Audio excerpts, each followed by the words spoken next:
La vérité interdite de Spinoza. Ce que l'Église ne veut pas que vous sachiez. Imaginez un instant que tout ce en quoi vous avez cru jusqu'à présent sur Dieu, sur la religion, sur le salut éternel, ne soit qu'une gigantesque manipulation vieille de plusieurs millénaires. Que diriez-vous si je vous révélais qu'au XVIIe siècle, un homme a osé défier les plus puissantes institutions religieuses de son époque et a payé le prix fort pour révéler une vérité si dérangeante qu'elle est encore censurée aujourd'hui? Si vous aimez les histoires inspirantes de courage intellectuel et de quête de vérité, n'oubliez pas de vous abonner à la chaîne pour ne manquer aucun de ces moments révélateurs qui peuvent transformer votre vision du monde. Mais avant de plonger dans cette histoire extraordinaire, dites-moi, de quel pays regardez-vous cette vidéo en ce moment et quelle heure est-il chez vous? J'adore savoir d'où viennent nos spectateurs courageux qui osent remettre en question les dogmes établis. Et si vous regardez sur votre téléphone, n'hésitez pas à appuyer sur ce petit bouton « J'aime ». Cela nous aide énormément à faire découvrir ces vérités cachées à plus de personnes. Alors, êtes-vous prêt à découvrir pourquoi Baruch Spinoza reste l'un des penseurs les plus dangereux de l'histoire? Pourquoi ses livres ont été brûlés publiquement? Et surtout, pourquoi ces révélations sur la nature de Dieu et de la religion continuent de faire trembler les fondements du pouvoir religieux? Cette histoire commence dans les ruelles pavées d'Amsterdam, au cœur du siècle d'or hollandais, avec un jeune homme brillant qui va tout perdre pour révéler la vérité. Jehovah, l'homme qui a défié Dieu lui-même. Nous sommes en 1632. L'Europe brûle encore des sorcières. L'Inquisition espagnole terrorise les populations et les guerres de religion ensanglantent le continent depuis plus d'un siècle. Dans ce chaos, Amsterdam se dresse comme une oasis de tolérance relative. C'est dans cette ville cosmopolite, refuge des persécutés de toute l'Europe,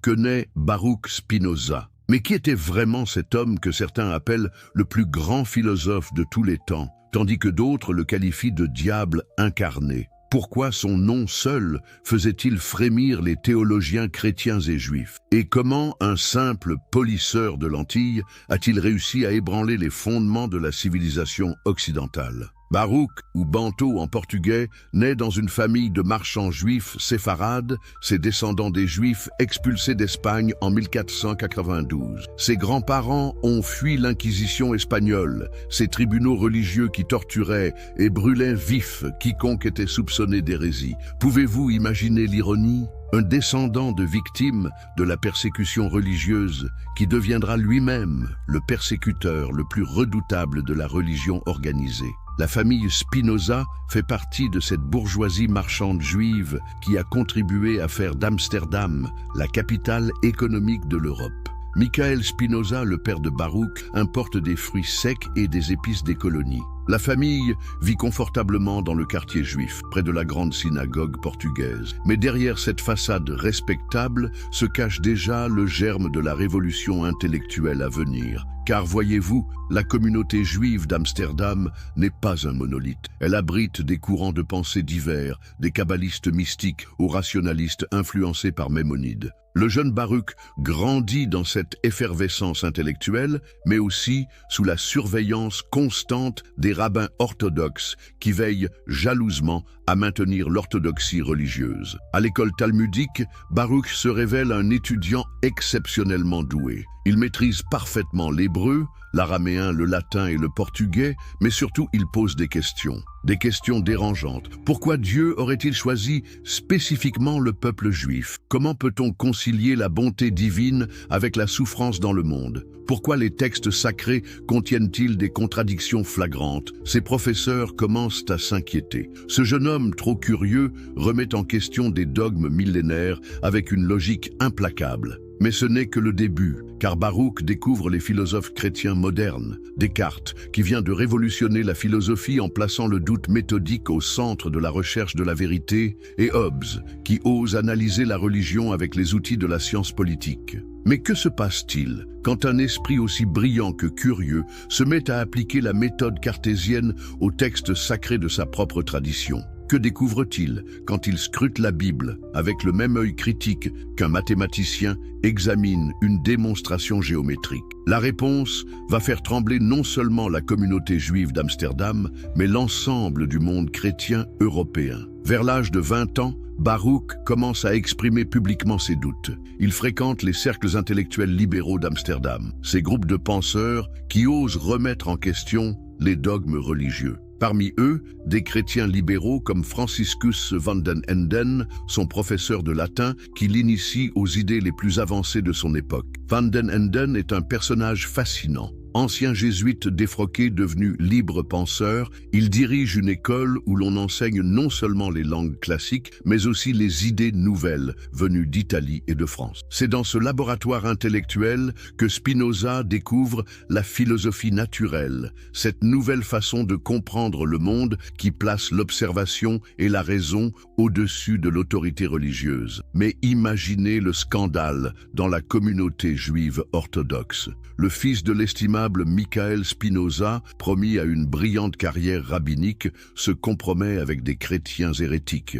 Il lit des livres interdits. Pire encore, il commence à tenir des propos blasphématoires sur la nature de Dieu et l'autorité de la Torah. Les premières rumeurs commencent à circuler vers 1655. On dit que le jeune Spinoza nie l'immortalité de l'âme, qu'il remet en question l'élection divine du peuple juif, qu'il ose même suggérer que la Torah n'est pas d'origine divine, mais un texte purement humain, compilé bien après Moïse. Pouvez-vous imaginer l'effet de telles affirmations dans une communauté dont toute l'identité repose sur ses croyances fondamentales? Les dirigeants de la synagogue tentent d'abord la voie de la diplomatie. Ils convoquent le jeune homme, lui rappellent ses devoirs envers sa communauté et sa famille. Ils lui proposent même une pension annuelle substantielle s'il consent à garder le silence sur ses opinions hérétiques et à faire acte de présence régulière à la synagogue. Mais Spinoza refuse. Comment un homme épris de vérité pourrait-il accepter de vivre dans le mensonge, même grassement payé? Comment celui qui a découvert la lumière de la raison pourrait-il consentir à retourner dans les ténèbres de la superstition? Cette intransigeance va lui coûter cher, car la communauté juive d'Amsterdam, malgré sa tolérance relative, ne peut pas se permettre de laisser un de ses membres remettre publiquement en cause les fondements de la religion. Dans un contexte européen où l'antisémitisme reste virulent, où les communautés juives ne survivent que grâce à la discrétion et à l'orthodoxie apparente, un libre penseur comme Spinoza représente un danger mortel pour tous. Les pressions s'intensifient. Sa propre famille le supplie de faire amende honorable. Ses anciens condisciples l'évitent. Les portes se ferment une à une devant lui. Mais plus on tente de le faire taire, plus Spinoza devient déterminé à révéler ce qu'il considère comme la vérité. C'est alors qu'intervient l'événement qui va changer le cours de l'histoire de la philosophie occidentale. L'excommunication la plus sévère jamais prononcée dans l'histoire du judaïsme moderne. Le 27 juillet 1666, dans la grande synagogue portugaise d'Amsterdam, devant une assemblée solennelle, les dirigeants communautaires prononcent le hérem, l'anathème définitif contre Baruch Spinoza. Mais ce n'est pas une excommunication ordinaire. Les termes utilisés sont d'une violence inouïe, d'une malédiction biblique qui glace le sang. Écoutez ces mots terrifiants. Qu'il soit maudit le jour et maudit la nuit, qu'il soit maudit quand il se couche et quand il se lève, quand il sort et quand il entre. Que l'Éternel ne lui pardonne jamais. Que la colère et la fureur de l'Éternel s'enflamment contre cet homme et fassent tomber sur lui toutes les malédictions écrites dans le livre de la loi.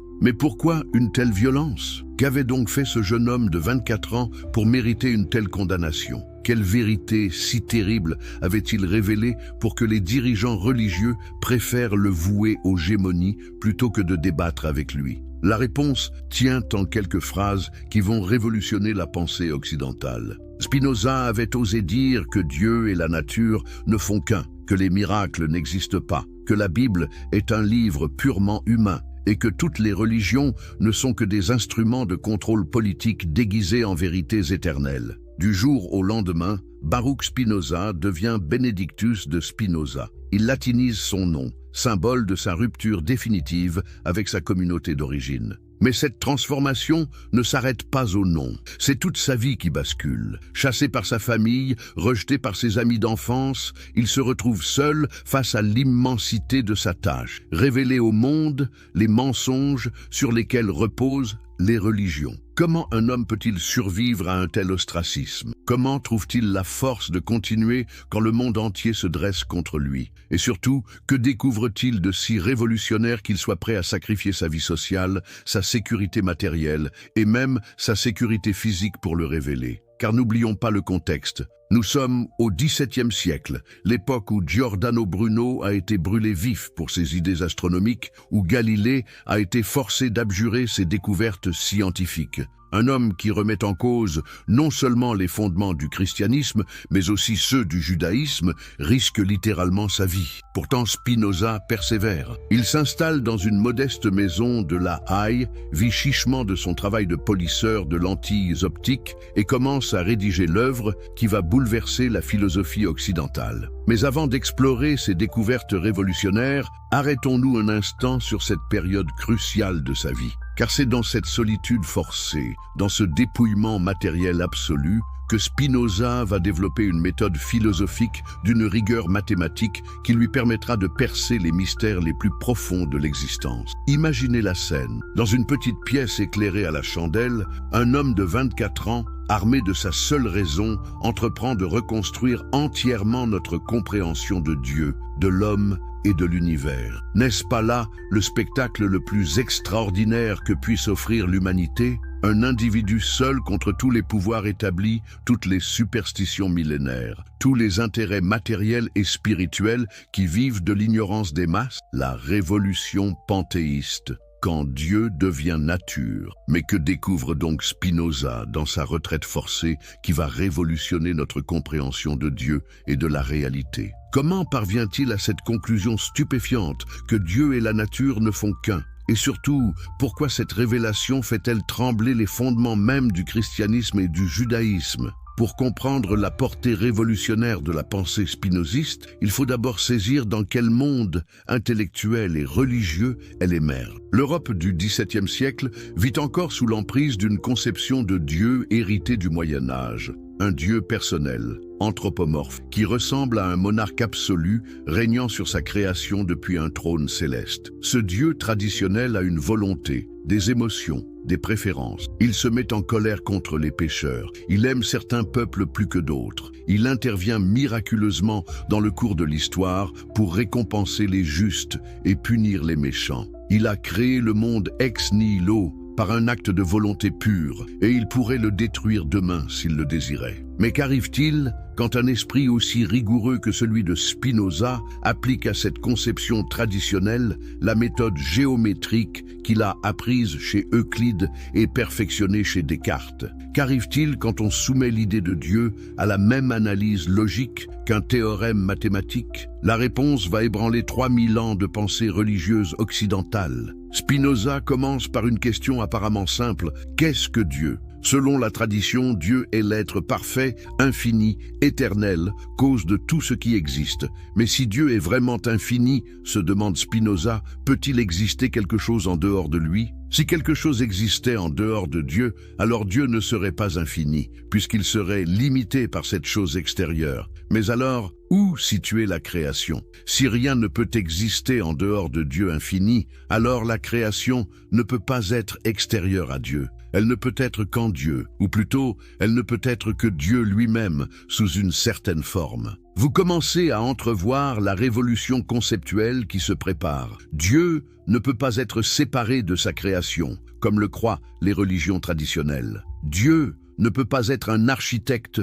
construisant une maison distincte de lui. Si Dieu est infini, alors tout ce qui existe ne peut être que des modifications, des expressions, des modes de la substance divine elle-même. Mais Spinoza va plus loin encore. Si tout ce qui existe n'est que Dieu sous différentes formes, alors cette réalité unique que nous appelons tantôt Dieu, tantôt nature, obéit nécessairement à des lois fixes et éternelles. Car comment l'être parfait pourrait-il agir de manière arbitraire ou changer d'avis? C'est ici que Spinoza formule sa proposition la plus révolutionnaire, celle qui va faire de lui l'ennemi juré de toutes les religions établies. Deus sive natura, Dieu ou la nature. Ces deux termes désignent une seule et même réalité, considérée sous deux aspects différents. Mais mesurez-vous les conséquences vertigineuses de cette identification? Si Dieu est la nature, alors il n'y a plus de surnaturel, il n'y a plus de miracle, puisque tout obéit aux lois naturelles éternelles. Il n'y a plus de providence spéciale, puisque Dieu ne peut pas favoriser certains êtres au détriment d'autres. Il n'y a plus de création ex nihilo, puisque rien ne peut naître de rien.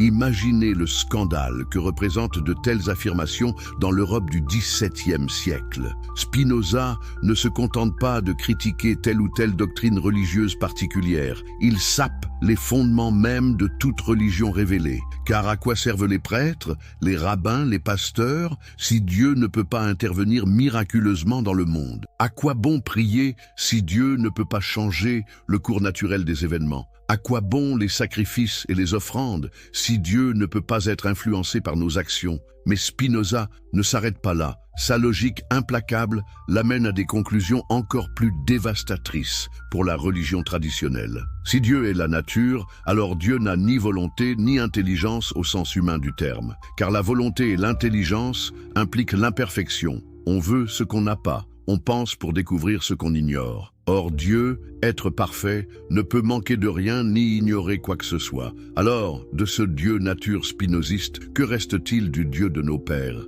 Plus de colère divine, puisque Dieu ne peut éprouver d'émotion. Plus d'amour préférentiel, puisque Dieu ne peut avoir de favoris. Plus de jugement moral, puisque Dieu ne peut distinguer le bien du mal. Plus de châtiment ni de récompense dans un au-delà, puisque tout se déroule selon la nécessité naturelle dans ce monde-ci. Le Dieu de Spinoza devient une force impersonnelle, la puissance même d'exister qui se manifeste dans toutes les formes de la réalité, des plus simples particules de matière aux pensées les plus complexes de l'esprit humain. Ce n'est plus le Dieu roi de la tradition biblique, c'est plutôt une sorte de Dieu énergie, la source éternelle et nécessaire de tout ce qui est. Mais comment Spinoza arrive-t-il à ces conclusions si révolutionnaires? Par une méthode d'une rigueur mathématique absolue qu'il expose dans son chef-d'œuvre, l'éthique démontrée selon l'ordre géométrique. Imaginez traiter des questions les plus profondes sur Dieu, l'âme et la béatitude avec la même précision logique qu'un traité de géométrie. Spinoza part de définitions claires et distinctes, pose des axiomes évidents et en déduit des propositions par une chaîne de raisonnement d'une logique imparable. Chaque étape est démontrée avec la rigueur d'un théorème d'Euclide. Impossible de récuser ces conclusions sans récuser en même temps les principes de la logique elle-même. Mais cette méthode géométrique appliquée à la théologie va révéler des vérités qui dérangent profondément l'ordre établi. Car si Dieu obéit aux lois de la logique, alors il devient accessible à la raison humaine. Plus besoin de révélations surnaturelles, plus besoin d'autorité religieuse infaillible. Chaque homme peut découvrir par lui-même, par l'usage de sa seule raison, les vérités les plus profondes sur la nature de Dieu. Vous comprenez maintenant pourquoi les théologiens de toute confession se sont ligués contre Spinoza? Ils ne se contentent pas de nier leur dogme particulier. Ils revendiquent pour la raison humaine le droit de connaître Dieu directement, sans intermédiaire, sans autorité extérieure. Il démocratise l'accès au divin. Il rend chaque homme potentiellement capable d'atteindre la béatitude par ses propres forces. C'est une révolution copernicienne en théologie. Tinta. De même que Copernic a montré que la Terre n'est pas le centre de l'univers, Spinoza montre que les religions instituées ne sont pas le centre de la vie spirituelle. Elles deviennent de simples accidents historiques, des formes particulières et imparfaites d'une sagesse universelle accessible à tous les hommes de bonne volonté. Mais cette révolution panthéiste va encore plus loin dans ses implications. Si Dieu est la nature, alors nous-mêmes, en tant que partie de la nature, nous sommes des manifestations de Dieu. Chacun de nous porte en lui une parcelle de la divinité. Nous ne sommes plus des créatures misérables, séparées de leur Créateur par un abîme infranchissable. Nous sommes des expressions finies de la puissance infinie de Dieu. Cette révélation ne transforme-t-elle pas radicalement notre rapport à nous-mêmes et aux autres? Si chaque homme est une modalité de la substance divine, alors haïr autrui, c'est haïr Dieu. Mépriser son prochain, c'est mépriser une partie de soi-même. La charité universelle ne devient plus un commandement moral extérieur, mais une vérité métaphysique. Nous sommes tous un dans l'être infini de Dieu nature. Mais gardons-nous de croire que ce panthéisme spinoziste conduit à un sentimentalisme béat. Car si nous sommes tous des expressions de Dieu, nous le sommes selon des degrés très différents de perfection et de puissance. Certains hommes expriment davantage la nature divine que d'autres. Certains sont plus près de la béatitude, d'autres plus enfoncés dans l'ignorance et la servitude. Et c'est ici que la philosophie de Spinoza révèle sa dimension la plus pratique et la plus libératrice. Car si nous comprenons vraiment que nous sommes des modes de la substance divine, alors nous comprenons aussi que notre bonheur dépend de notre capacité à exprimer de plus en plus parfaitement notre nature profonde, c'est-à-dire la nature divine elle-même. Plus nous connaissons, plus nous sommes libres, plus nous aimons, plus nous sommes puissants. Plus nous comprenons les lois éternelles qui régissent la réalité, plus nous participons à la béatitude divine. La sagesse spinoziste n'est pas une évasion hors du monde. C'est une manière de vivre ce monde en Dieu, de transformer notre existence finie en participation consciente à la vie infinie de l'absolu. Merci la Bible décryptée. Quand la science démonte la révélation. Mais comment Spinoza, armé de sa nouvelle conception de Dieu nature, va-t-il s'attaquer au fondement même des religions du livre, l'autorité des Écritures saintes? Comment cet homme seul va-t-il oser défier 3000 ans de tradition biblique en appliquant à la Torah et aux évangiles les méthodes rigoureuses de l'analyse critique? Car c'est bien là le cœur de la révolution spinoziste. Ne plus accepter aucune vérité sur la simple base de l'autorité, fût-elle celle de Moïse, du Christ ou de Mahomet, mais soumettre tous les textes, même les plus sacrés, au tribunal impitoyable de la raison. Dans son traité théologico-politique, publié anonymement en 1670, Spinoza va développer une méthode d'analyse des textes sacrés qui annonce de 3 siècles l'exégèse moderne. Mais imaginez le scandale à l'époque. Oser appliquer au livre saint les mêmes méthodes critiques qu'on applique à n'importe quel document historique. Traiter la Bible comme un texte humain, faillible, situé dans son contexte historique et culturel. Mais par où Spinoza commence-t-il cette entreprise de démolition méthodique? Par une question apparemment innocente.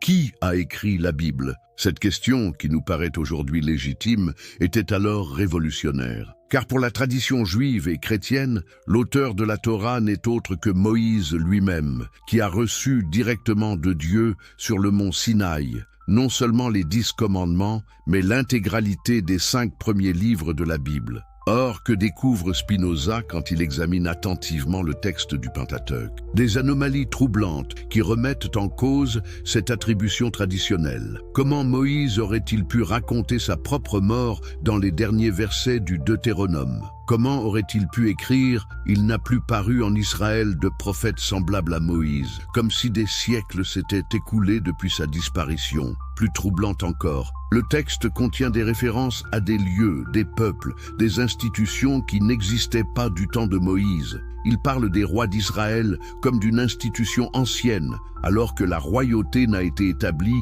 que plusieurs siècles après l'Exode. Il mentionne des villes qui n'ont été fondées qu'à l'époque des juges. Spinoza ne s'arrête pas à ces incohérences chronologiques. Son œil de logicien décèle dans le texte biblique des contradictions internes, des répétitions, des changements de style qui trahissent une composition multiple et tardive. Comment le même Moïse aurait-il pu raconter le même événement de 2 façons différentes et contradictoires? Comment aurait-il pu employer des mots qui n'existaient pas de son vivant? Mais la démonstration de Spinoza va plus loin encore. Il montre que la Torah, telle que nous la connaissons, a été compilée et rédigée bien après l'époque de Moïse, probablement à l'époque d'Esdras, soit près de 1000 ans plus tard. Les soi-disant livres de Moïse ne sont qu'une anthologie de textes d'époques diverses, remaniés et harmonisés tant bien que mal par des scribes tardifs. Vous mesurez la portée révolutionnaire de cette découverte ? Si Moïse n'a pas écrit la Torah, alors la Torah n'est pas la parole directe de Dieu. C'est une œuvre littéraire humaine, composée par des auteurs multiples, à des époques différentes, dans des contextes historiques variables. Elle conserve certes une valeur morale et poétique considérable, mais elle perd son statut de révélation infaillible. Mais Spinoza ne se contente pas de déconstruire l'attribution mosaïque de la Torah. Il s'attaque à la notion même de prophétie, ce pilier fondamental des religions révélées. Qu'est-ce qu'un prophète selon la tradition? Un homme choisi par Dieu pour transmettre sa volonté aux hommes, un intermédiaire privilégié entre le divin et l'humain, un être inspiré qui reçoit directement des révélations surnaturelles. Or, que découvre Spinoza quand il analyse froidement les récits prophétiques? Des hommes de chair et de sang situés dans leur époque, marqués par leur culture, leurs préoccupations politiques, leurs limites intellectuelles, des poètes de génie, certes, des leaders charismatiques, sans aucun doute, mais pas des récepteurs passifs de messages divins. Car voyez comme Spinoza démonte méticuleusement la mécanique de la prophétie. Les prophètes, dit-il, ne recevaient leur révélation que sous forme d'images, de visions, de rêves. Jamais ils n'ont entendu directement la voix de Dieu. Ils ont eu des intuitions, des inspirations poétiques, des élans mystiques qu'ils ont ensuite traduits dans le langage de leur époque en prétendant que Dieu leur avait parlé. Mais cette traduction humaine de l'inspiration divine ne s'accompagne-t-elle pas nécessairement d'erreurs, de déformations, d'interprétations subjectives? Comment un homme fini pourrait-il comprendre parfaitement et transmettre fidèlement la pensée de l'infini? Comment une intelligence humaine, nécessairement limitée par son époque et sa culture, pourrait-elle saisir et exprimer des vérités éternelles et universelles? Spinoza va plus loin dans sa démystification. Il montre que les prophètes adaptaient leur message aux croyances de leur public. Pour se faire comprendre du peuple hébreu, ils employaient les images et les concepts de la mythologie orientale ancienne. Ils parlaient de Dieu comme d'un roi guerrier siégeant au-dessus des nuages, parce que leurs contemporains ne pouvaient concevoir la divinité autrement. Mais alors, que reste-t-il de l'autorité prophétique? Que reste-t-il de la révélation divine? Plus grand-chose, selon Spinoza. Les prophètes n'étaient que des hommes exceptionnellement doués pour saisir et exprimer certaines vérités morales et politiques importantes pour leur époque. Leur révélation n'était que des intuitions géniales, traduites dans le langage religieux de leur temps. Et les miracles, me direz-vous, ces interventions surnaturelles de Dieu dans le cours de l'histoire qui authentifient la mission des prophètes? Spinoza balaie d'un revers de main cette dernière défense du surnaturel religieux. Les miracles, dit-il, sont tout simplement impossibles. La vérité interdite de Spinoza. Ce que l'Église ne veut pas que vous sachiez. Introduction. Imaginez un instant que tout ce en quoi vous avez cru jusqu'à présent sur Dieu, sur la religion, sur le salut éternel, ne soit qu'une gigantesque manipulation vieille de plusieurs millénaires. Que diriez-vous si je vous révélais qu'au XVIIe siècle, un homme a osé défier les plus puissantes institutions religieuses de son époque et a payé le prix fort pour révéler une vérité si dérangeante qu'elle est encore censurée aujourd'hui? Si vous aimez les histoires inspirantes de courage intellectuel et de quête de vérité, n'oubliez pas de vous abonner à la chaîne pour ne manquer aucun de ces moments révélateurs qui peuvent transformer votre vision du monde. Mais avant de plonger dans cette histoire extraordinaire, dites-moi, de quel pays regardez-vous cette vidéo en ce moment et quelle heure est-il chez vous? J'adore savoir d'où viennent nos spectateurs courageux qui osent remettre en question les dogmes établis. Et si vous regardez sur votre téléphone, n'hésitez pas à appuyer sur ce petit bouton « J'aime ». Cela nous aide énormément à faire découvrir ces vérités cachées à plus de personnes. Alors, êtes-vous prêt à découvrir pourquoi Baruch Spinoza reste l'un des penseurs les plus dangereux de l'histoire? Pourquoi ses livres ont été brûlés publiquement? Et surtout, Pourquoi ces révélations sur la nature de Dieu et de la religion continuent de faire trembler les fondements du pouvoir religieux? Cette histoire commence dans les ruelles pavées d'Amsterdam, au cœur du siècle d'or hollandais, avec un jeune homme brillant qui va tout perdre pour révéler la vérité. Hugues, l'homme qui a défié Dieu lui-même. Nous sommes en 1632. L'Europe brûle encore des sorcières. L'Inquisition espagnole terrorise les populations et les guerres de religion ensanglantent le continent depuis plus d'un siècle. Dans ce chaos, Amsterdam se dresse comme une oasis de tolérance relative. C'est dans cette ville cosmopolite, refuge des persécutés de toute l'Europe, que naît Baruch Spinoza.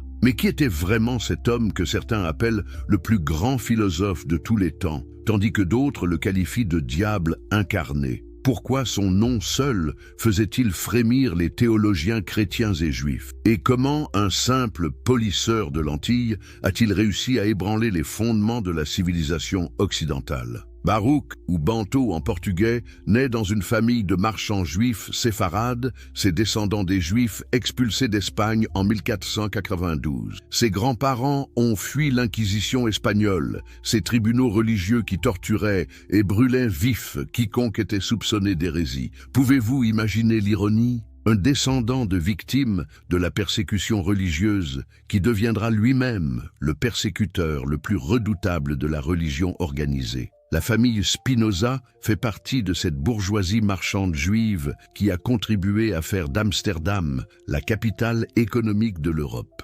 Michael Spinoza, le père de Baruch, importe des fruits secs et des épices des colonies. La famille vit confortablement dans le quartier juif, près de la grande synagogue portugaise. Mais derrière cette façade respectable se cache déjà le germe de la révolution intellectuelle à venir. Car voyez-vous, la communauté juive d'Amsterdam n'est pas un monolithe. Elle abrite des courants de pensée divers, des kabbalistes mystiques aux rationalistes influencés par Maïmonide. Le jeune Baruch grandit dans cette effervescence intellectuelle, mais aussi sous la surveillance constante des rabbins orthodoxes qui veillent jalousement à maintenir l'orthodoxie religieuse. À l'école talmudique, Baruch se révèle un étudiant exceptionnellement doué.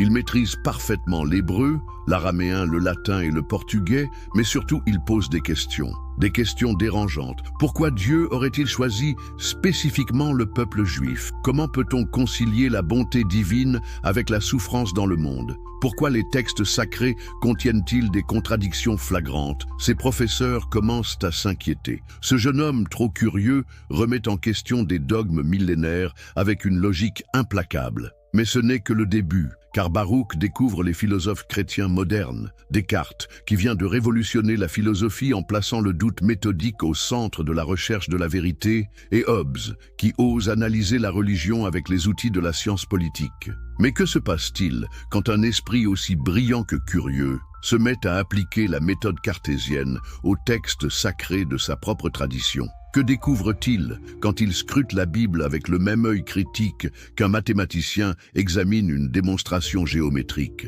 La réponse va faire trembler non seulement la communauté juive d'Amsterdam, mais l'ensemble du monde chrétien européen. Vers l'âge de 20 ans, Baruch commence à exprimer publiquement ses doutes. Il fréquente les cercles intellectuels libéraux d'Amsterdam, ces groupes de penseurs qui osent remettre en question les dogmes religieux. Parmi eux, des chrétiens libéraux comme Franciscus van den Enden, son professeur de latin, qui l'initie aux idées les plus avancées de son époque. Van den Enden est un personnage fascinant. Ancien jésuite défroqué devenu libre penseur, il dirige une école où l'on enseigne non seulement les langues classiques, mais aussi les idées nouvelles venues d'Italie et de France. C'est dans ce laboratoire intellectuel que Spinoza découvre la philosophie naturelle, cette nouvelle façon de comprendre le monde qui place l'observation et la raison au-dessus de l'autorité religieuse. Mais imaginez le scandale dans la communauté juive orthodoxe. Le fils de l'estimable Michael Spinoza,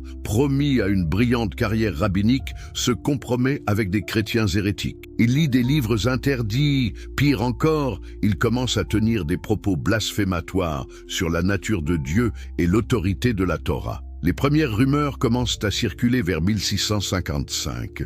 On dit que le jeune Spinoza nie l'immortalité de l'âme, qu'il remet en question l'élection divine du peuple juif, qu'il ose même suggérer que la Torah n'est pas d'origine divine, mais un texte purement humain, compilé bien après Moïse. Pouvez-vous imaginer l'effet de telles affirmations dans une communauté dont toute l'identité repose sur ses croyances fondamentales? Les dirigeants de la synagogue tentent d'abord la voie de la diplomatie. Ils convoquent le jeune homme, lui rappellent ses devoirs envers sa communauté et sa famille. Ils lui proposent même une pension annuelle substantielle s'il consent à garder le silence sur ses opinions hérétiques et à faire acte de présence régulière à la synagogue. Mais Spinoza refuse. Comment un homme épris de vérité pourrait-il accepter de vivre dans le mensonge, même grassement payé? Comment celui qui a découvert la lumière de la raison pourrait-il consentir à retourner dans les ténèbres de la superstition? Cette intransigeance va lui coûter cher, car la communauté juive d'Amsterdam,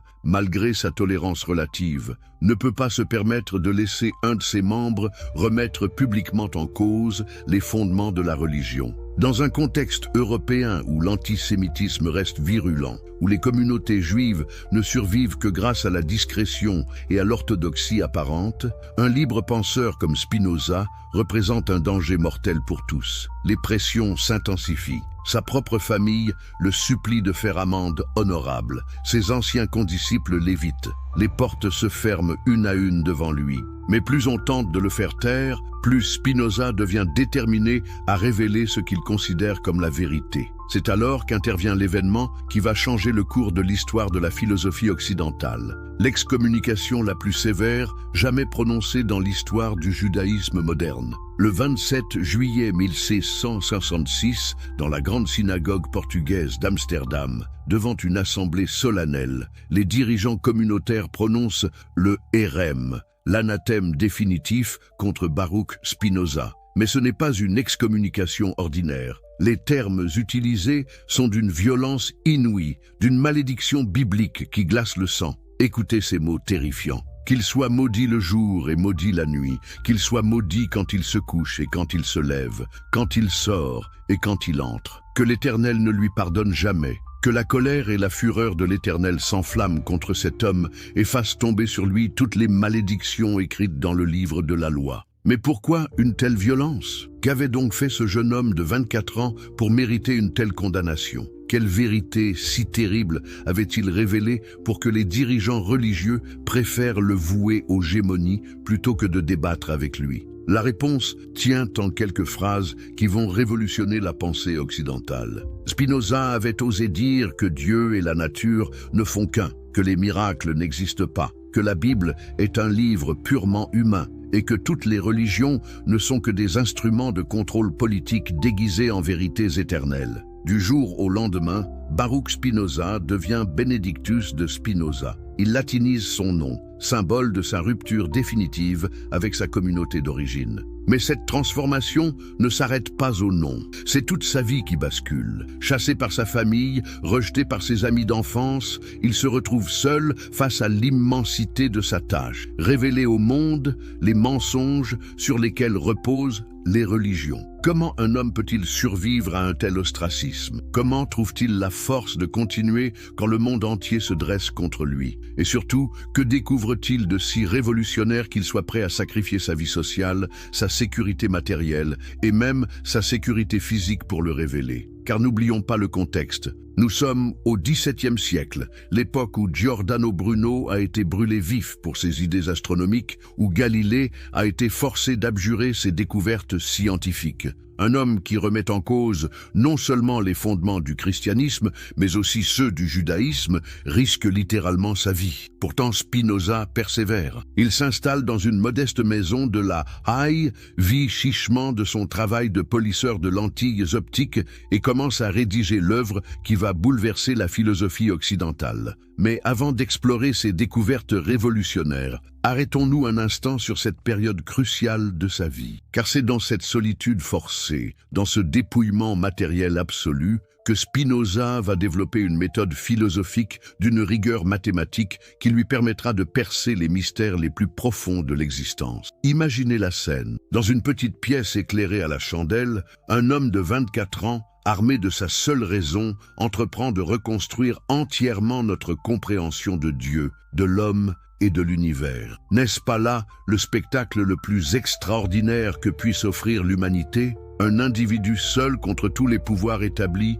toutes les superstitions millénaires, tous les intérêts matériels et spirituels qui vivent de l'ignorance des masses, la révolution panthéiste. Quand Dieu devient nature. Mais que découvre donc Spinoza dans sa retraite forcée qui va révolutionner notre compréhension de Dieu et de la réalité? Comment parvient-il à cette conclusion stupéfiante que Dieu et la nature ne font qu'un? Et surtout, pourquoi cette révélation fait-elle trembler les fondements même du christianisme et du judaïsme? Pour comprendre la portée révolutionnaire de la pensée spinoziste, il faut d'abord saisir dans quel monde intellectuel et religieux elle émerge. L'Europe du XVIIe siècle vit encore sous l'emprise d'une conception de Dieu héritée du Moyen Âge, un Dieu personnel, anthropomorphe, qui ressemble à un monarque absolu régnant sur sa création depuis un trône céleste. Ce Dieu traditionnel a une volonté, des émotions, des préférences. Il se met en colère contre les pécheurs. Il aime certains peuples plus que d'autres. Il intervient miraculeusement dans le cours de l'histoire pour récompenser les justes et punir les méchants. Il a créé le monde ex nihilo par un acte de volonté pure, et il pourrait le détruire demain s'il le désirait. Mais qu'arrive-t-il quand un esprit aussi rigoureux que celui de Spinoza applique à cette conception traditionnelle la méthode géométrique qu'il a apprise chez Euclide et perfectionnée chez Descartes?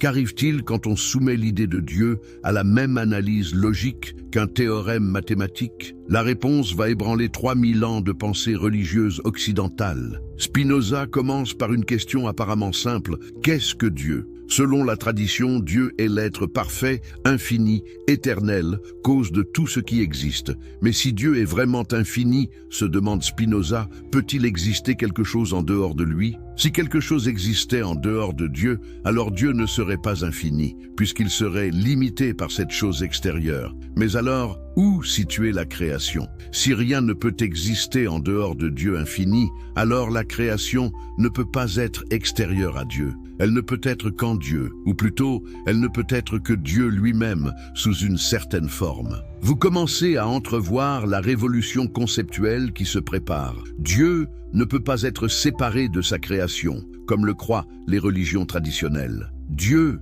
ne peut pas être un architecte construisant une maison distincte de lui. Si Dieu est infini, alors tout ce qui existe ne peut être que des modifications, des expressions, des modes de la substance divine elle-même. Mais Spinoza va plus loin encore. Si tout ce qui existe n'est que Dieu sous différentes formes, alors cette réalité unique que nous appelons tantôt Dieu, tantôt nature, obéit nécessairement à des lois fixes et éternelles. Car comment l'être parfait pourrait-il agir de manière arbitraire ou changer d'avis? C'est ici que Spinoza formule sa proposition la plus révolutionnaire, celle qui va faire de lui l'ennemi juré de toutes les religions établies. Deus sive natura, Dieu ou la nature. Ces deux termes désignent une seule et même réalité, considérée sous deux aspects différents. Mais mesurez-vous les conséquences vertigineuses de cette identification? Si Dieu est la nature, alors il n'y a plus de surnaturel, il n'y a plus de miracle,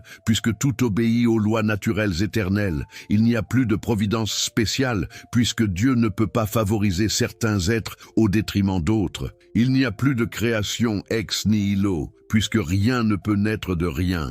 Imaginez le scandale que représentent de telles affirmations dans l'Europe du XVIIe siècle. Spinoza ne se contente pas de critiquer telle ou telle doctrine religieuse particulière. Il sape les fondements même de toute religion révélée. Car à quoi servent les prêtres, les rabbins, les pasteurs, si Dieu ne peut pas intervenir miraculeusement dans le monde? À quoi bon prier si Dieu ne peut pas changer le cours naturel des événements? À quoi bon les sacrifices et les offrandes si Dieu ne peut pas être influencé par nos actions? Mais Spinoza ne s'arrête pas là. Sa logique implacable l'amène à des conclusions encore plus dévastatrices pour la religion traditionnelle. Si Dieu est la nature, alors Dieu n'a ni volonté ni intelligence au sens humain du terme. Car la volonté et l'intelligence impliquent l'imperfection. On veut ce qu'on n'a pas, on pense pour découvrir ce qu'on ignore. Or Dieu, être parfait, ne peut manquer de rien ni ignorer quoi que ce soit. Alors, de ce Dieu nature spinoziste, que reste-t-il du Dieu de nos pères? Plus de colère divine, puisque Dieu ne peut éprouver d'émotion. Plus d'amour préférentiel, puisque Dieu ne peut avoir de favoris. Plus de jugement moral, puisque Dieu ne peut distinguer le bien du mal. Plus de châtiment ni de récompense dans un au-delà, puisque tout se déroule selon la nécessité naturelle dans ce monde-ci. Le Dieu de Spinoza devient une force impersonnelle, la puissance même d'exister qui se manifeste dans toutes les formes de la réalité, des plus simples particules de matière aux pensées les plus complexes de l'esprit humain. Ce n'est plus le Dieu roi de la tradition biblique, c'est plutôt une sorte de Dieu énergie, la source éternelle et nécessaire de tout ce qui est. Mais comment Spinoza arrive-t-il à ces conclusions si révolutionnaires? Par une méthode d'une rigueur mathématique absolue qu'il expose dans son chef-d'œuvre, l'éthique démontrée selon l'ordre géométrique. Imaginez traiter des questions les plus profondes sur Dieu, l'âme et la béatitude avec la même précision logique qu'un traité de géométrie. Spinoza part de définitions claires et distinctes, pose des axiomes évidents et en déduit des propositions par une chaîne de raisonnement d'une logique imparable. Chaque étape est démontrée avec la rigueur d'un théorème d'Euclide. Impossible de récuser ces conclusions sans récuser en même temps les principes de la logique elle-même. Mais cette méthode géométrique appliquée à la théologie va révéler des vérités qui dérangent profondément l'ordre établi. Car si Dieu obéit aux lois de la logique, alors il devient accessible à la raison humaine. Plus besoin de révélations surnaturelles, plus besoin d'autorité religieuse infaillible. Chaque homme peut découvrir par lui-même, par l'usage de sa seule raison, les vérités les plus profondes sur la nature de Dieu. Vous comprenez maintenant pourquoi les théologiens de toute confession se sont ligués contre Spinoza? Ils ne se contentent pas de nier leur dogme particulier. Ils revendiquent pour la raison humaine le droit de connaître Dieu directement, sans intermédiaire, sans autorité extérieure. Il démocratise l'accès au divin. Il rend chaque homme potentiellement capable d'atteindre la béatitude par ses propres forces. C'est une révolution copernicienne en théologie, Tinta. De même que Copernic a montré que la Terre n'est pas le centre de l'univers, Spinoza montre que les religions instituées ne sont pas le centre de la vie spirituelle. Elles deviennent de simples accidents historiques, des formes particulières et imparfaites d'une sagesse universelle accessible à tous les hommes de bonne volonté. Mais cette révolution panthéiste va encore plus loin dans ses implications. Si Dieu est la nature, alors nous-mêmes, en tant que partie de la nature, nous sommes des manifestations de Dieu. Chacun de nous porte en lui une parcelle de la divinité. Nous ne sommes plus des créatures misérables, séparées de leur Créateur par un abîme infranchissable. Nous sommes des expressions finies de la puissance infinie de Dieu. Cette révélation ne transforme-t-elle pas radicalement notre rapport à nous-mêmes et aux autres? Si chaque homme est une modalité de la substance divine,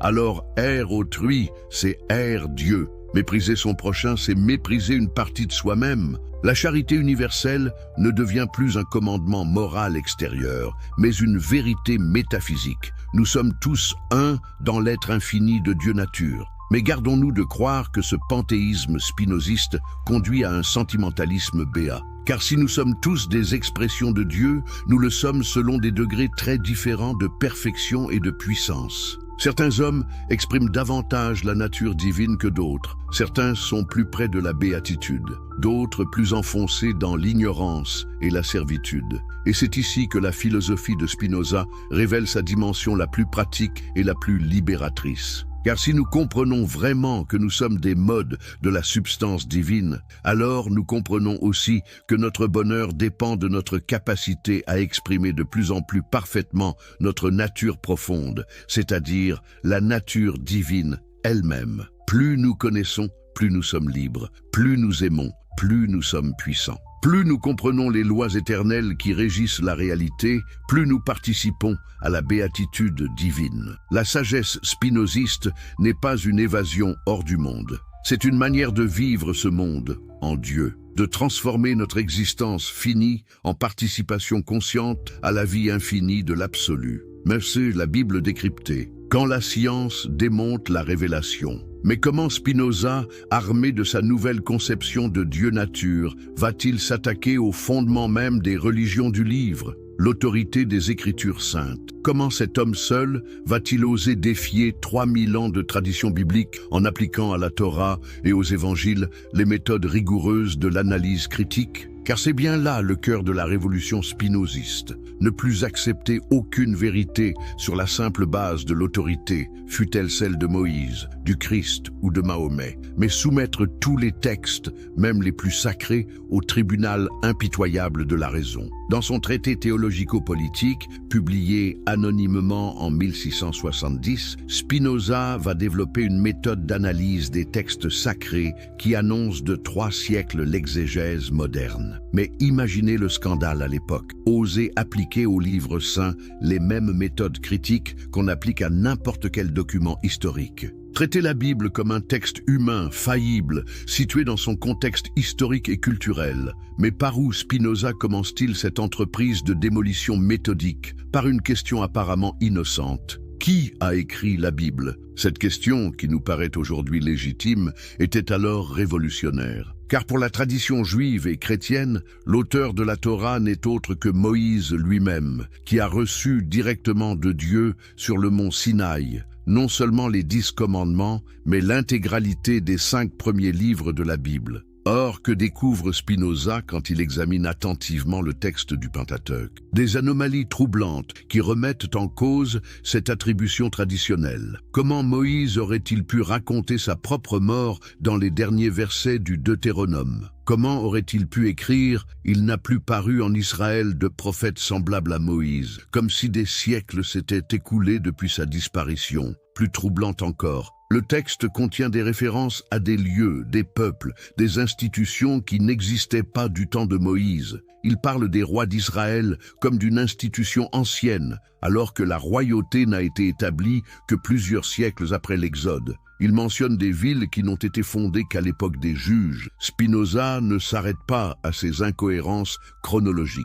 Son œil de logicien décèle dans le texte biblique des contradictions internes, des répétitions, des changements de style qui trahissent une composition multiple et tardive. Comment le même Moïse aurait-il pu raconter le même événement de 2 façons différentes et contradictoires? Comment aurait-il pu employer des mots qui n'existaient pas de son vivant? Mais la démonstration de Spinoza va plus loin encore. Il montre que la Torah, telle que nous la connaissons, a été compilée et rédigée bien après l'époque de Moïse, probablement à l'époque d'Esdras, soit près de 1000 ans plus tard. Les soi-disant livres de Moïse ne sont qu'une anthologie de textes d'époques diverses, remaniés et harmonisés tant bien que mal par des scribes tardifs. Vous mesurez la portée révolutionnaire de cette découverte? Si Moïse n'a pas écrit la Torah, alors la Torah n'est pas la parole directe de Dieu. C'est une œuvre littéraire humaine, composée par des auteurs multiples, à des époques différentes, dans des contextes historiques variables.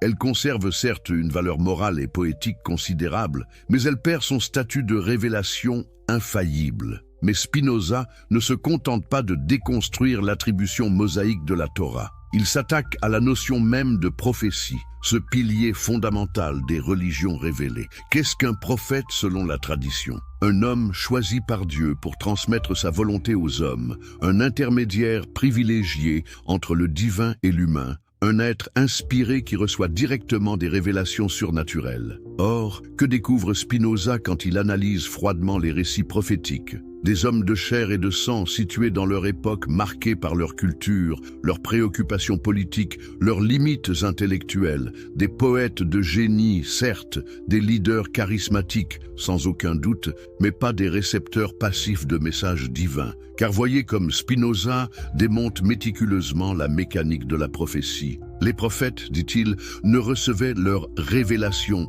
que sous forme d'images, de visions, de rêves. Jamais ils n'ont entendu directement la voix de Dieu. Ils ont eu des intuitions, des inspirations poétiques, des élans mystiques qu'ils ont ensuite traduits dans le langage de leur époque en prétendant que Dieu leur avait parlé. Mais cette traduction humaine de l'inspiration divine ne s'accompagne-t-elle pas nécessairement d'erreurs, de déformations, d'interprétations subjectives? Comment un homme fini pourrait-il comprendre parfaitement et transmettre fidèlement la pensée de l'infini? Comment une intelligence humaine, nécessairement limitée par son époque et sa culture, pourrait-elle saisir et exprimer des vérités éternelles et universelles? Spinoza va plus loin dans sa démystification. Il montre que les prophètes adaptaient leur message aux croyances de leur public. Pour se faire comprendre du peuple hébreu, ils employaient les images et les concepts de la mythologie orientale ancienne. Ils parlaient de Dieu comme d'un roi guerrier siégeant au-dessus des nuages, parce que leurs contemporains ne pouvaient concevoir la divinité autrement. Mais alors, que reste-t-il de l'autorité prophétique? Que reste-t-il de la révélation divine? Plus grand-chose, selon Spinoza. Les prophètes n'étaient que des hommes exceptionnellement doués pour saisir et exprimer certaines vérités morales et politiques importantes pour leur époque. Leurs révélations n'étaient que des intuitions géniales, traduites dans le langage religieux de leur temps. Et les miracles, me direz-vous? Ces interventions surnaturelles de Dieu dans le cours de l'histoire qui authentifient la mission des prophètes? Spinoza balaie d'un revers de main cette dernière défense du surnaturel religieux. Les miracles, dit-il, sont tout simplement impossibles. Pourquoi impossibles? Parce que si Dieu est la nature elle-même, alors il ne peut pas violer les lois naturelles sans se contredire lui-même. Si Dieu agit toujours selon sa nature parfaite et immuable, alors il ne peut pas aujourd'hui faire le contraire de ce qu'il a fait hier. Les lois de la nature ne sont pas des règles externes que Dieu aurait établies et qu'il pourrait modifier à sa guise. Elles sont l'expression même de l'essence divine. Alors comment expliquer tous ces prodiges rapportés dans la Bible? La mer Rouge qui s'ouvre, le soleil qui s'arrête, la résurrection des morts. Spinoza répond avec un pragmatisme décapant. Ou bien ces événements ont une explication naturelle que nous ignorons encore, ou bien ils n'ont jamais eu lieu et ne sont que des fictions littéraires destinées à frapper l'imagination des lecteurs. Vous imaginez le tollé que soulèvent de telles affirmations? Spinoza ne se contente pas de critiquer l'interprétation traditionnelle des miracles. Il nie purement et simplement leur possibilité. Pour lui, prétendre qu'un miracle a eu lieu, c'est prétendre que Dieu a agi contre sa propre nature, c'est-à-dire qu'il s'est contredit. C'est un non-sens logique absolu. Mais cette critique implacable des miracles ne détruit-elle pas du même coup toute l'apologétique chrétienne et juive? Car sur quoi se fondent ces religions pour prouver leur origine divine? Sur les miracles, justement. Moïse authentifie sa mission par les plaies d'Égypte, Jésus prouve sa divinité par ses guérisons miraculeuses et sa résurrection, Mahomet valide son message par l'inimitabilité du Coran. Or, si les miracles sont impossibles, alors toutes ces preuves s'effondrent. Les religions révélées perdent leur fondement rationnel. Elles ne peuvent plus prétendre détenir des vérités supérieures à celles que découvre la raison naturelle. Elles redeviennent ce qu'elles sont vraiment, selon Spinoza, des constructions humaines, respectables certes par leur valeur morale et poétique, mais dépourvues de toute autorité supérieure à celle de la sagesse philosophique. Mais Spinoza ne s'arrête pas à cette déconstruction critique. Sa méthode historique va plus loin encore dans l'analyse des textes sacrés. Il montre que la Bible, loin d'être un livre tombé du ciel, est un produit de l'histoire humaine, marqué par les conditions sociales, politiques et culturelles de son époque. Prenez l'histoire du peuple hébreu telle que la raconte l'Ancien Testament. Spinoza y lit non pas l'histoire sainte d'un peuple élu, mais l'histoire très terrestre d'une petite nation orientale qui a développé une religion originale pour souder son identité face aux grands empires environnants. L'élection divine d'Israël, un mythe nationaliste destiné à renforcer la cohésion sociale, les promesses divines de conquête de la terre promise, une idéologie expansionniste habillée en prophétie religieuse. Cette lecture politisée de la Bible scandalise profondément les croyants. Comment oser réduire la sublime histoire du salut à de vulgaires calculs de politique tribale? Comment rabaisser les plus beaux élans mystiques au niveau de la propagande nationaliste? Mais Spinoza persiste et signe. Pour lui, les religions ne sont pas des révélations surnaturelles. Ce sont des phénomènes sociaux parfaitement naturels qu'on peut analyser avec les outils de la science politique et de la psychologie des masses. Les peuples créent leurs dieux à leur image, non l'inverse. Ils projettent sur l'absolu leurs peurs, leurs espoirs, leur structure sociale, leur rapport de pouvoir. Analysons, par exemple, la figure de Moïse selon Spinoza. Qui était vraiment le libérateur d'Israël? Non pas un prophète inspiré recevant directement les ordres divins, mais un génie politique qui a compris comment mobiliser un groupe d'esclaves opprimés en leur donnant une religion et des lois adaptées à leur situation. Moïse ne révèle pas la volonté éternelle de Dieu. Il invente un système juridique et religieux capable de transformer une masse d'esclaves démoralisés en nation conquérante. Sa révélation n'est que le fruit de son intelligence pratique exceptionnelle, de sa connaissance profonde de la psychologie humaine, de son génie organisateur. Et cette relativisation historique des figures prophétiques ne s'arrête pas à Moïse. Spinoza l'étend à tous les fondateurs religieux. Jésus lui-même, malgré le respect que lui porte le philosophe, n'échappe pas à cette analyse démystificatrice. Pour Spinoza, le Christ n'est pas le Fils de Dieu incarné, mais un maître spirituel exceptionnel qui a su exprimer dans le langage de son époque certaines vérités éthiques universelles. Mais alors, quelle valeur conserver aux Écritures saintes une fois dépouillées de leur autorité surnaturelle? Spinoza ne tombe pas dans l'iconoclasme aveugle. Il reconnaît au texte biblique une valeur considérable, mais d'un ordre purement humain. La Bible reste un monument littéraire de premier plan, un témoignage précieux sur l'histoire des idées morales et religieuses, une source d'inspiration poétique et spirituelle. Surtout, Spinoza distingue soigneusement entre le message éthique universel des Écritures et leurs éléments mythologiques ou rituels particuliers. Ce qui compte dans la Bible, ce ne sont pas les récits merveilleux, les prescriptions cérémonielles, les généalogies fantaisistes, mais l'enseignement moral fondamental qui traverse tous ces textes, l'amour de Dieu et du prochain. Cette distinction entre l'essentiel et l'accessoire dans les religions révélées va permettre à Spinoza de développer une théorie révolutionnaire de la tolérance religieuse. Si toutes les religions particulières ne sont que des expressions historiques variables d'une sagesse éthique universelle, alors aucune d'entre elles ne peut prétendre au monopole de la vérité. Aucune ne peut légitimement persécuter les autres, bien plus. Spinoza montre que cette diversité religieuse est non seulement inévitable, mais souhaitable, car les hommes, ayant des tempéraments, des cultures, des niveaux intellectuels différents, ont besoin d'approches religieuses diversifiées pour accéder à la sagesse. Ce qui convient aux philosophes ne convient pas forcément aux simples fidèles. Ce qui parle aux mystiques ne touche pas nécessairement le rationaliste.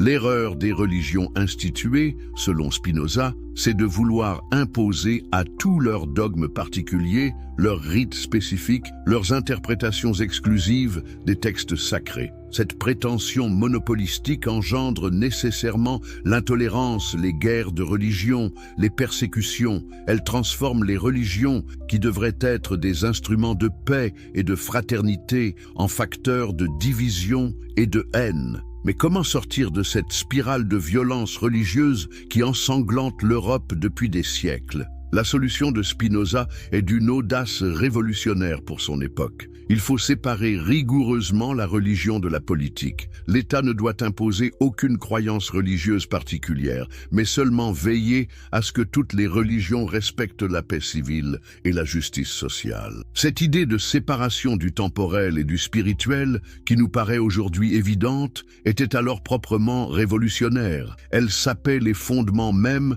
de l'ordre politique européen, où le trône et l'autel s'appuyaient mutuellement. Elle annonçait la laïcité moderne, cette conquête de la Révolution française que Spinoza anticipait d'un siècle. Mais cette sécularisation de la politique n'implique-t-elle pas une dévalorisation complète de la religion? Pas du tout, selon Spinoza. Au contraire, en libérant la religion de ses compromissions avec le pouvoir temporel, en la dégageant de ses prétentions politiques, on lui permet de retrouver sa vocation authentique, l'élévation morale de l'humanité. Car voyez l'ironie de l'histoire. Cet homme excommunié, traité d'athée et de blasphémateur, développe en réalité une conception très haute de la religiosité authentique. Pour Spinoza, la vraie religion n'a pas besoin de temples somptueux, de hiérarchie sacerdotale, de dogmes compliqués, de rites mystérieux. Elle consiste simplement dans l'amour de Dieu, c'est-à-dire de la perfection absolue, et l'amour du prochain, c'est-à-dire de cette humanité dont nous faisons tous partie. Cette religion épurée, débarrassée de ses scories superstitieuses et de ses prétentions temporelles, devient accessible à tous les hommes de bonne volonté, quelle que soit leur confession particulière. Le juif qui pratique la justice, le chrétien qui exerce la charité, le musulman qui cultive la piété, l'incroyant qui cherche sincèrement la vérité, tous participent à leur manière à cette religion universelle de l'amour et de la sagesse. N'est-ce pas là la plus belle réconciliation qu'on puisse imaginer entre la foi et la raison, entre la spiritualité et la philosophie? Spinoza ne détruit pas la religion. Il la purifie, la spiritualise, l'universalise. Il ne nie pas l'aspiration religieuse de l'humanité. Il lui donne un fondement plus solide que les mythes et les superstitions d'antan. La vérité interdite de Spinoza. Ce que l'Église ne veut pas que vous sachiez. Introduction. Imaginez un instant que tout ce en quoi vous avez cru jusqu'à présent sur Dieu, sur la religion, sur le salut éternel, ne soit qu'une gigantesque manipulation vieille de plusieurs millénaires. Que diriez-vous si je vous révélais qu'au XVIIe siècle, un homme a osé défier les plus puissantes institutions religieuses de son époque et a payé le prix fort pour révéler une vérité si dérangeante qu'elle est encore censurée aujourd'hui? Si vous aimez les histoires inspirantes de courage intellectuel et de quête de vérité, n'oubliez pas de vous abonner à la chaîne pour ne manquer aucun de ces moments révélateurs qui peuvent transformer votre vision du monde. Mais avant de plonger dans cette histoire extraordinaire, dites-moi, de quel pays regardez-vous cette vidéo en ce moment et quelle heure est-il chez vous? J'adore savoir d'où viennent nos spectateurs courageux qui osent remettre en question les dogmes établis. Et si vous regardez sur votre téléphone, n'hésitez pas à appuyer sur ce petit bouton « J'aime ». Cela nous aide énormément à faire découvrir ces vérités cachées à plus de personnes. Alors, êtes-vous prêt à découvrir pourquoi Baruch Spinoza reste l'un des penseurs les plus dangereux de l'histoire? Pourquoi ses livres ont été brûlés publiquement? Et surtout, pourquoi ces révélations sur la nature de Dieu et de la religion continuent de faire trembler les fondements du pouvoir religieux? Cette histoire commence dans les ruelles pavées d'Amsterdam, au cœur du siècle d'or hollandais, avec un jeune homme brillant qui va tout perdre pour révéler la vérité. Hugues, l'homme qui a défié Dieu lui-même. Nous sommes en 1632. L'Europe brûle encore des sorcières. L'Inquisition espagnole terrorise les populations et les guerres de religion ensanglantent le continent depuis plus d'un siècle. Dans ce chaos, Amsterdam se dresse comme une oasis de tolérance relative. C'est dans cette ville cosmopolite, refuge des persécutés de toute l'Europe, que naît Baruch Spinoza. Mais qui était vraiment cet homme que certains appellent le plus grand philosophe de tous les temps, tandis que d'autres le qualifient de diable incarné? Pourquoi son nom seul faisait-il frémir les théologiens chrétiens et juifs? Et comment un simple polisseur de lentilles a-t-il réussi à ébranler les fondements de la civilisation occidentale? Baruch, ou Banto en portugais, naît dans une famille de marchands juifs séfarades, ses descendants des juifs expulsés d'Espagne en 1492. Ses grands-parents ont fui l'Inquisition espagnole, ces tribunaux religieux qui torturaient et brûlaient vif quiconque était soupçonné d'hérésie. Pouvez-vous imaginer l'ironie? Un descendant de victimes de la persécution religieuse qui deviendra lui-même le persécuteur le plus redoutable de la religion organisée. La famille Spinoza fait partie de cette bourgeoisie marchande juive qui a contribué à faire d'Amsterdam la capitale économique de l'Europe. Michael Spinoza, le père de Baruch, importe des fruits secs et des épices des colonies. La famille vit confortablement dans le quartier juif, près de la grande synagogue portugaise. Mais derrière cette façade respectable se cache déjà le germe de la révolution intellectuelle à venir. Car voyez-vous, la communauté juive d'Amsterdam n'est pas un monolithe. Elle abrite des courants de pensée divers, des kabbalistes mystiques aux rationalistes influencés par Maïmonide. Le jeune Baruch grandit dans cette effervescence intellectuelle, mais aussi sous la surveillance constante des rabbins orthodoxes qui veillent jalousement à maintenir l'orthodoxie religieuse. À l'école talmudique, Baruch se révèle un étudiant exceptionnellement doué. Il maîtrise parfaitement l'hébreu, l'araméen, le latin et le portugais, mais surtout il pose des questions. des questions dérangeantes. Pourquoi Dieu aurait-il choisi spécifiquement le peuple juif? Comment peut-on concilier la bonté divine avec la souffrance dans le monde? Pourquoi les textes sacrés contiennent-ils des contradictions flagrantes? Ses professeurs commencent à s'inquiéter. Ce jeune homme trop curieux remet en question des dogmes millénaires avec une logique implacable. Mais ce n'est que le début, car Baruch découvre les philosophes chrétiens modernes. Descartes, qui vient de révolutionner la philosophie en plaçant le doute méthodique au centre de la recherche de la vérité, et Hobbes, qui ose analyser la religion avec les outils de la science politique. Mais que se passe-t-il quand un esprit aussi brillant que curieux se met à appliquer la méthode cartésienne aux textes sacrés de sa propre tradition? Que découvre-t-il quand il scrute la Bible avec le même œil critique qu'un mathématicien examine une démonstration géométrique? La réponse va faire trembler non seulement la communauté juive d'Amsterdam, mais l'ensemble du monde chrétien européen. Vers l'âge de 20 ans, Baruch commence à exprimer publiquement ses doutes. Il fréquente les cercles intellectuels libéraux d'Amsterdam, ces groupes de penseurs qui osent remettre en question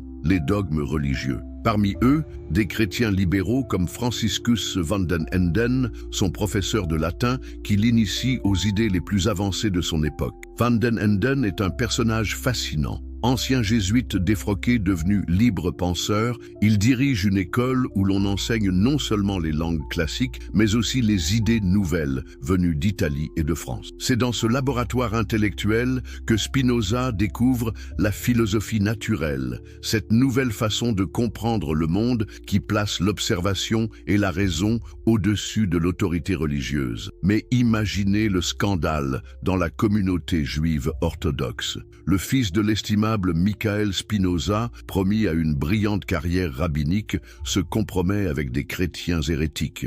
Il lit des livres interdits. Pire encore, il commence à tenir des propos blasphématoires sur la nature de Dieu et l'autorité de la Torah. Les premières rumeurs commencent à circuler vers 1655. On dit que le jeune Spinoza nie l'immortalité de l'âme, qu'il remet en question l'élection divine du peuple juif, qu'il ose même suggérer que la Torah n'est pas d'origine divine, mais un texte purement humain, compilé bien après Moïse. Pouvez-vous imaginer l'effet de telles affirmations dans une communauté dont toute l'identité repose sur ses croyances fondamentales? Les dirigeants de la synagogue tentent d'abord la voie de la diplomatie. Ils convoquent le jeune homme, lui rappellent ses devoirs envers sa communauté et sa famille. Ils lui proposent même une pension annuelle substantielle s'il consent à garder le silence sur ses opinions hérétiques et à faire acte de présence régulière à la synagogue. Mais Spinoza refuse. Comment un homme épris de vérité pourrait-il accepter de vivre dans le mensonge, même grassement payé?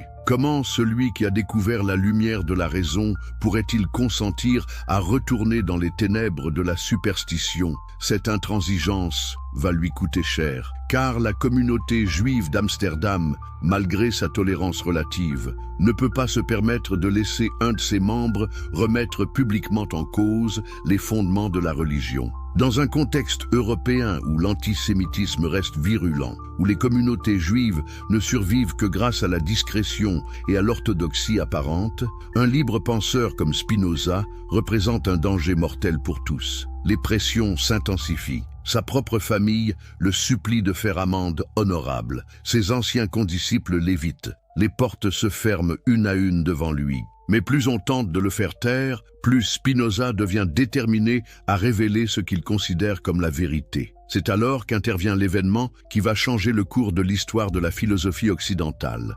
L'excommunication la plus sévère jamais prononcée dans l'histoire du judaïsme moderne. Le 27 juillet 1666, dans la grande synagogue portugaise d'Amsterdam, devant une assemblée solennelle, les dirigeants communautaires prononcent le hérem, l'anathème définitif contre Baruch Spinoza. Mais ce n'est pas une excommunication ordinaire. Les termes utilisés sont d'une violence inouïe, d'une malédiction biblique qui glace le sang. Écoutez ces mots terrifiants. Qu'il soit maudit le jour et maudit la nuit, qu'il soit maudit quand il se couche et quand il se lève, quand il sort et quand il entre. Que l'Éternel ne lui pardonne jamais. Que la colère et la fureur de l'Éternel s'enflamment contre cet homme et fassent tomber sur lui toutes les malédictions écrites dans le livre de la loi. Mais pourquoi une telle violence? Qu'avait donc fait ce jeune homme de 24 ans pour mériter une telle condamnation? Quelle vérité si terrible avait-il révélée pour que les dirigeants religieux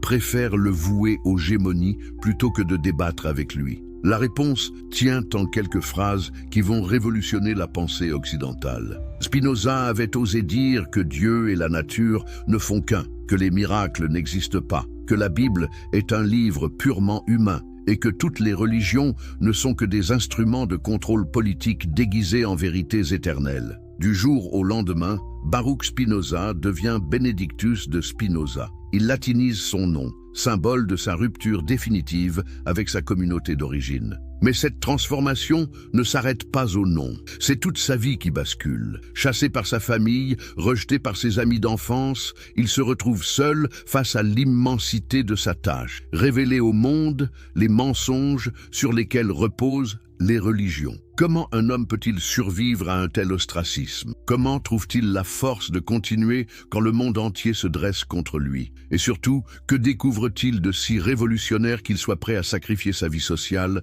sa sécurité matérielle et même sa sécurité physique pour le révéler? Car n'oublions pas le contexte. Nous sommes au XVIIe siècle, l'époque où Giordano Bruno a été brûlé vif pour ses idées astronomiques, où Galilée a été forcé d'abjurer ses découvertes scientifiques.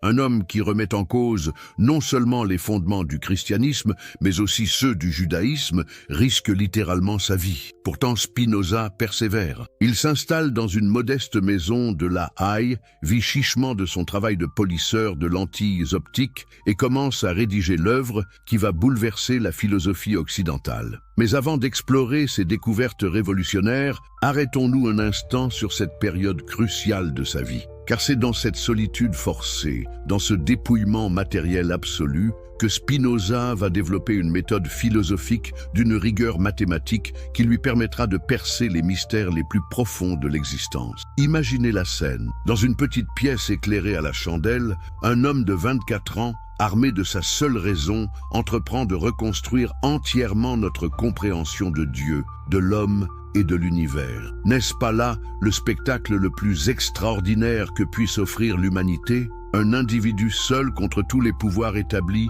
toutes les superstitions millénaires, tous les intérêts matériels et spirituels qui vivent de l'ignorance des masses, la révolution panthéiste. Quand Dieu devient nature. Mais que découvre donc Spinoza dans sa retraite forcée qui va révolutionner notre compréhension de Dieu et de la réalité? Comment parvient-il à cette conclusion stupéfiante que Dieu et la nature ne font qu'un? Et surtout, pourquoi cette révélation fait-elle trembler les fondements même du christianisme et du judaïsme? Pour comprendre la portée révolutionnaire de la pensée spinoziste, il faut d'abord saisir dans quel monde intellectuel et religieux elle émerge. L'Europe du XVIIe siècle vit encore sous l'emprise d'une conception de Dieu héritée du Moyen Âge. Un Dieu personnel, anthropomorphe, qui ressemble à un monarque absolu régnant sur sa création depuis un trône céleste. Ce Dieu traditionnel a une volonté, des émotions, des préférences. Il se met en colère contre les pécheurs. Il aime certains peuples plus que d'autres. Il intervient miraculeusement dans le cours de l'histoire pour récompenser les justes et punir les méchants. Il a créé le monde ex nihilo par un acte de volonté pure, et il pourrait le détruire demain s'il le désirait. Mais qu'arrive-t-il quand un esprit aussi rigoureux que celui de Spinoza applique à cette conception traditionnelle la méthode géométrique qu'il a apprise chez Euclide et perfectionnée chez Descartes? Qu'arrive-t-il quand on soumet l'idée de Dieu à la même analyse logique qu'un théorème mathématique? La réponse va ébranler 3000 ans de pensée religieuse occidentale. Spinoza commence par une question apparemment simple. Qu'est-ce que Dieu? Selon la tradition, Dieu est l'être parfait, infini, éternel, cause de tout ce qui existe. Mais si Dieu est vraiment infini, se demande Spinoza, peut-il exister quelque chose en dehors de lui? Si quelque chose existait en dehors de Dieu, alors Dieu ne serait pas infini, puisqu'il serait limité par cette chose extérieure. Mais alors, où situer la création? Si rien ne peut exister en dehors de Dieu infini, alors la création ne peut pas être extérieure à Dieu. Elle ne peut être qu'en Dieu, ou plutôt, elle ne peut être que Dieu lui-même, sous une certaine forme. vous commencez à entrevoir la révolution conceptuelle qui se prépare. Dieu ne peut pas être séparé de sa création, comme le croient les religions traditionnelles. Dieu ne peut pas être un architecte construisant une maison distincte de lui. Si Dieu est infini, alors tout ce qui existe ne peut être que des modifications, des expressions, des modes de la substance divine elle-même. Mais Spinoza va plus loin encore. Si tout ce qui existe n'est que Dieu sous différentes formes, alors cette réalité unique que nous appelons tantôt Dieu, tantôt nature, obéit nécessairement à des lois fixes et éternelles. Car comment l'être parfait pourrait-il agir de manière arbitraire ou changer d'avis? C'est ici que Spinoza formule sa proposition la plus révolutionnaire, celle qui va faire de lui l'ennemi juré de toutes les religions établies. Deus sive natura, Dieu ou la nature. Ces deux termes désignent une seule et même réalité, considérée sous deux aspects différents. Mais mesurez-vous les conséquences vertigineuses de cette identification? Si Dieu est la nature, alors il n'y a plus de surnaturel, il n'y a plus de miracle, puisque tout obéit aux lois naturelles éternelles. Il n'y a plus de providence spéciale, puisque Dieu ne peut pas favoriser certains êtres au détriment d'autres. Il n'y a plus de création ex nihilo, puisque rien ne peut naître de rien.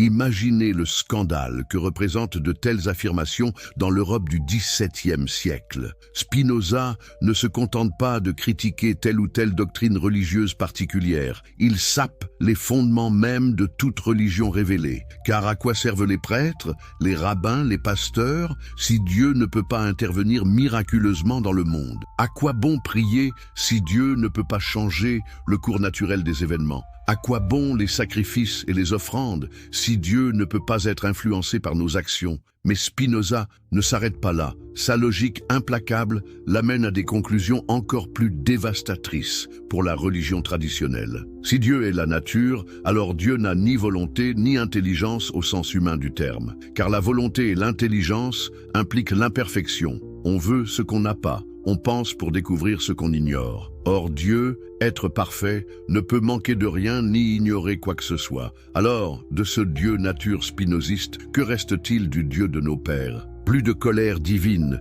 puisque Dieu ne peut éprouver d'émotion. Plus d'amour préférentiel, puisque Dieu ne peut avoir de favoris. Plus de jugement moral, puisque Dieu ne peut distinguer le bien du mal. Plus de châtiment ni de récompense dans un au-delà, puisque tout se déroule selon la nécessité naturelle dans ce monde-ci. Le Dieu de Spinoza devient une force impersonnelle, la puissance même d'exister qui se manifeste dans toutes les formes de la réalité, des plus simples particules de matière aux pensées les plus complexes de l'esprit humain. Ce n'est plus le Dieu roi de la tradition biblique, c'est plutôt une sorte de Dieu énergie, la source éternelle et nécessaire de tout ce qui est. Mais comment Spinoza arrive-t-il à ces conclusions si révolutionnaires? Par une méthode d'une rigueur mathématique absolue qu'il expose dans son chef-d'œuvre, l'éthique démontrée selon l'ordre géométrique. Imaginez traiter des questions les plus profondes sur Dieu, l'âme et la béatitude avec la même précision logique qu'un traité de géométrie. Spinoza part de définitions claires et distinctes,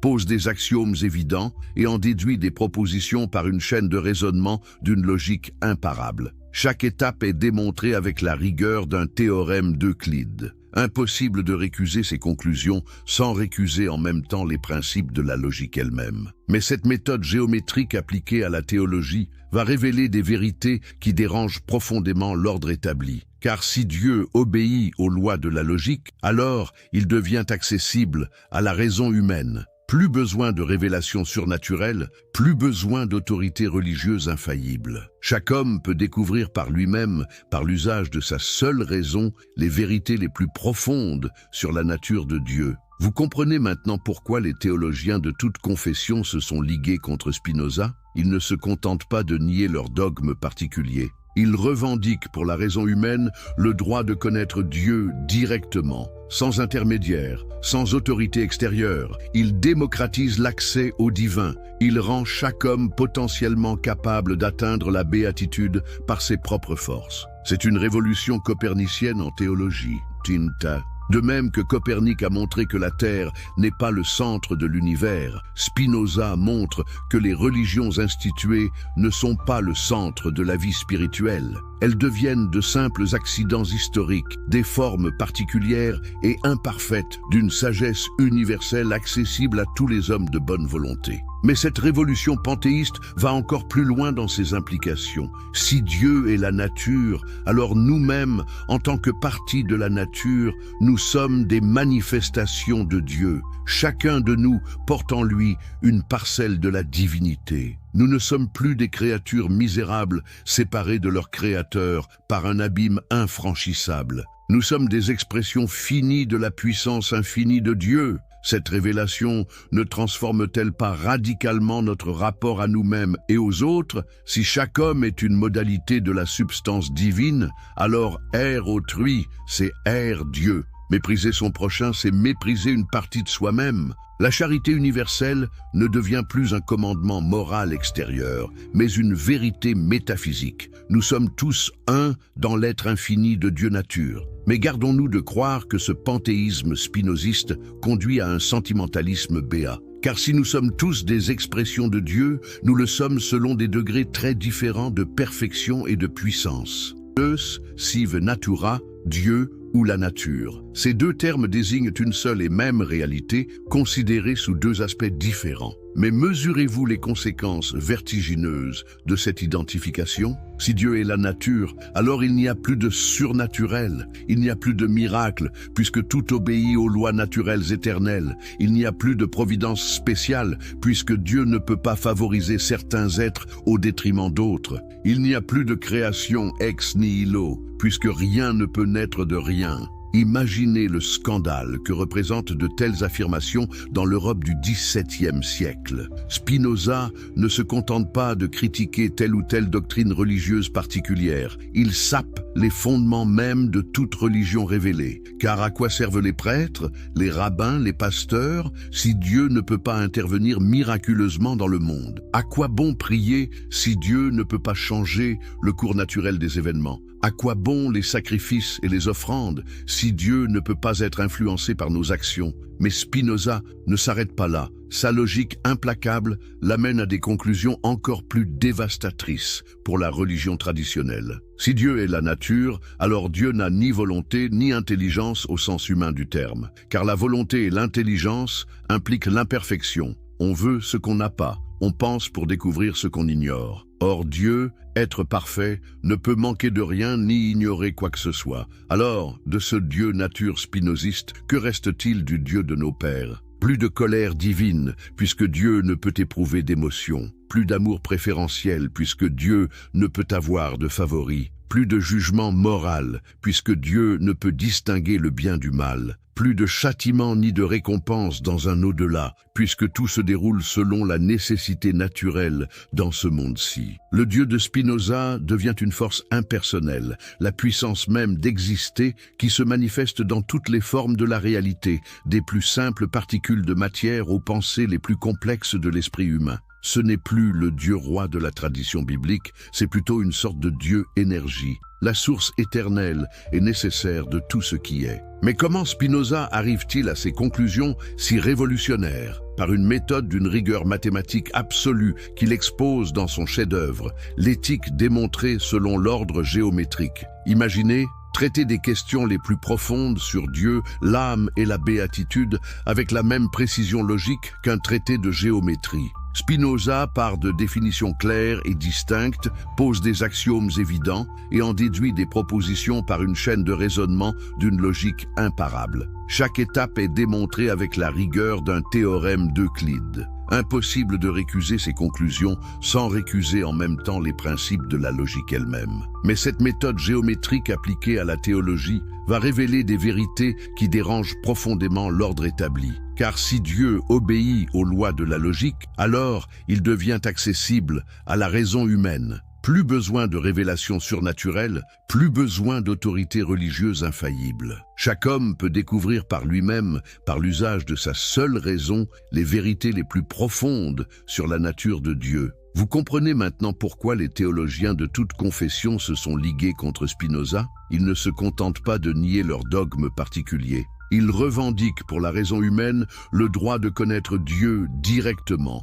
sans intermédiaire, sans autorité extérieure. Ils démocratisent l'accès au divin. Ils rendent chaque homme potentiellement capable d'atteindre la béatitude par ses propres forces. C'est une révolution copernicienne en théologie, Tinta. De même que Copernic a montré que la Terre n'est pas le centre de l'univers, Spinoza montre que les religions instituées ne sont pas le centre de la vie spirituelle. Elles deviennent de simples accidents historiques, des formes particulières et imparfaites d'une sagesse universelle accessible à tous les hommes de bonne volonté. Mais cette révolution panthéiste va encore plus loin dans ses implications. Si Dieu est la nature, alors nous-mêmes, en tant que partie de la nature, nous sommes des manifestations de Dieu. Chacun de nous porte en lui une parcelle de la divinité. Nous ne sommes plus des créatures misérables, séparées de leur Créateur par un abîme infranchissable. Nous sommes des expressions finies de la puissance infinie de Dieu.